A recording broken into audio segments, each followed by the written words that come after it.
Assalamualaikum warahmatullahi wabarakatuh. Kami di sini sebagai kelompok 11 akan mempresentasikan makalah kami yang berjudul Akreditasi Sekolah. Saya Indri Wahyuningsih sebagai moderator sekaligus pemateri pertama. Saya akan menjelaskan pengertian akreditasi.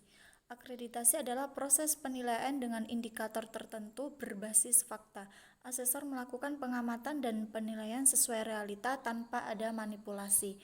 Menurut Profesor Dr. Andes Muhammad Mastuhu, MED, akreditasi merupakan kebalikan arah evaluasi diri. Yang dimaksud dengan evaluasi diri di sini adalah penilaian dari pihak luar dalam rangka memberikan pengakuan terhadap mutu pendidikan yang diselenggarakan.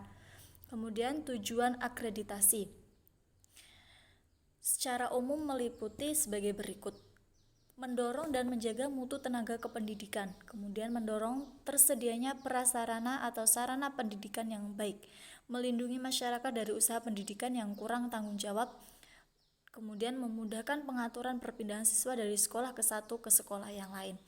Kemudian yang C, ruang lingkup akreditasi. Sekolah yang terakreditasi meliputi taman kanak-kanak, sering disebut TK, sekolah dasar sering disebut SD, sekolah luar biasa sering disebut SLB, sekolah lanjutan tingkat pertama sering disebut SLTA, kemudian sekolah menengah umum sering disebut SMU, dan sekolah menengah kejuruan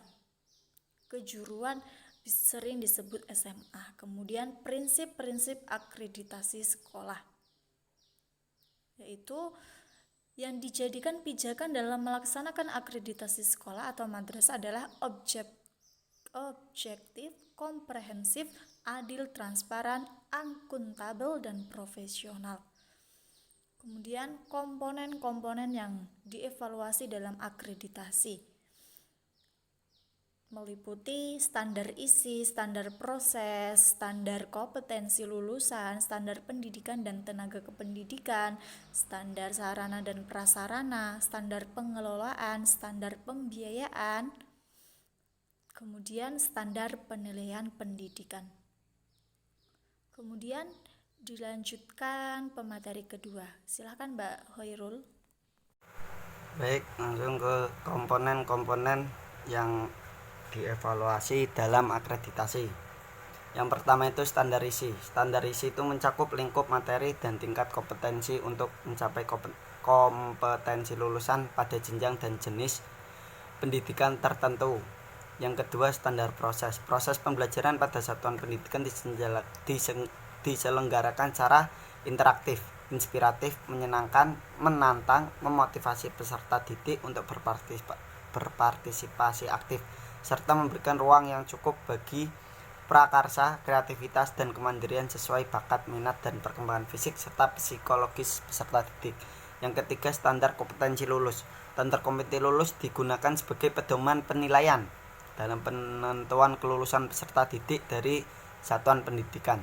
Yang keempat, standar pendidikan dan tenaga kependidikan.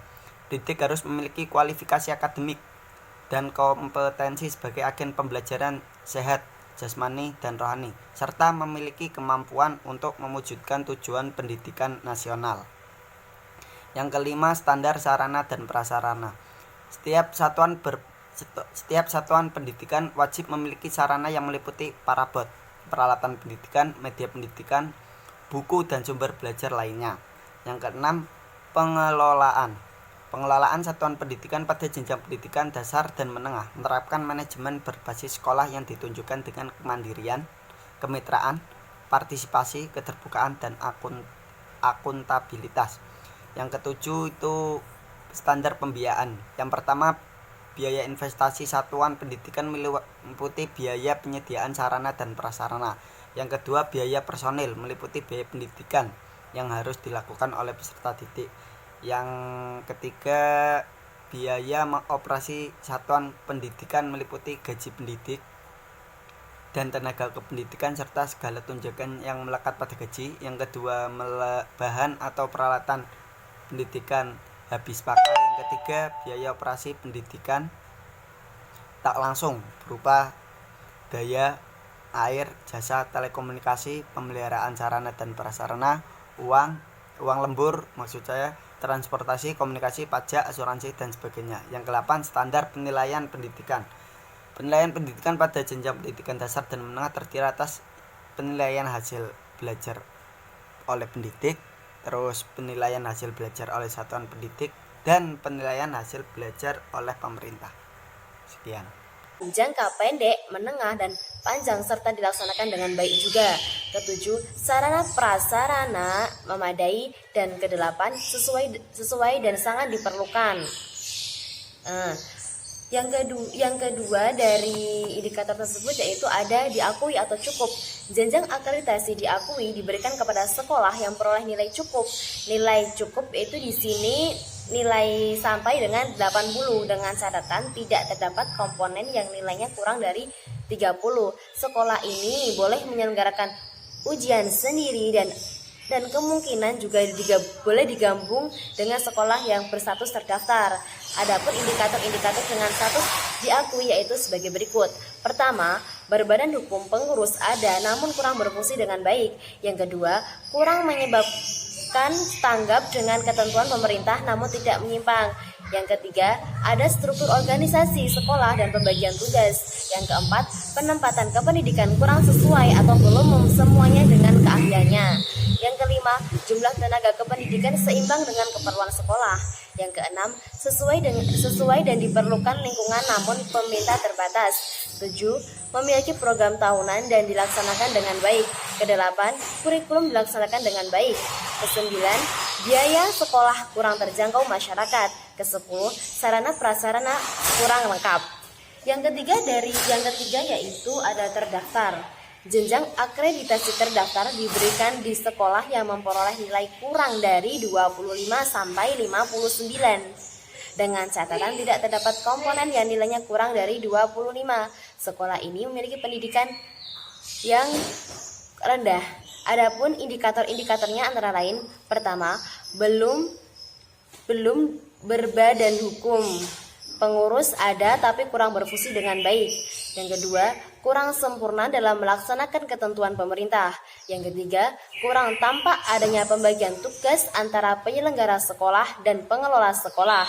Yang keempat, ada struktur organisasi pengelola sekolah namun pembagian tugasnya kurang jelas.